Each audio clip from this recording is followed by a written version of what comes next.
జర్లీ ప్రస్తుతానికి నేను అడగటానికి ఏమీ లేదు. నాకుంది. ఈ ఆస్తి, ఈ భూమి, ఇవేవి కూడా ఈ ఊరి వాళ్ళవి కావు.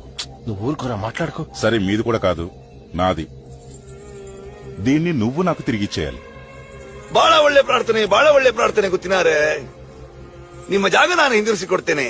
ಊರಿನವರ ಜಾಗವನ್ನು ನಾನು ನಿಮ್ಗೆ ಹಿಂದಿರಿಸಿ ಕೊಡ್ತೇನೆ. ಆದ್ರೆ ನಾನಿಲ್ಲಿವರೆಗೆ ನಿಮಗೆ ಕೊಟ್ಟಂತ ನೆಮ್ಮದಿಯನ್ನ ನೀವು ಹಿಂತಿರಿಸಿ ಕೊಡಬಹುದಾ ಗೊತ್ತಿನಾರೆ? అయితే నువ్వు తిరిగి ఇవ్వలేవా? పర్లేదు, దీన్ని ఎక్కడ తెలుసుకోవాలో అక్కడే తెలుసుకుంటాను.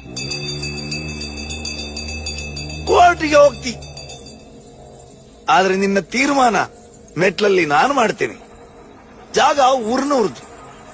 ಅದರ ತೀರ್ಮಾನ ಇವತ್ತಲ್ಲ, ಮುಂದೊಂದು ಕಾಲ ಬರಬೇಕಾಗ್ತದೆ. ఊరు వాళ్ళకి చెందిందా? ఇది దేవుడు మాట్లాడుతున్నాడా, దేవుడు నర్తకుడు మాట్లాడు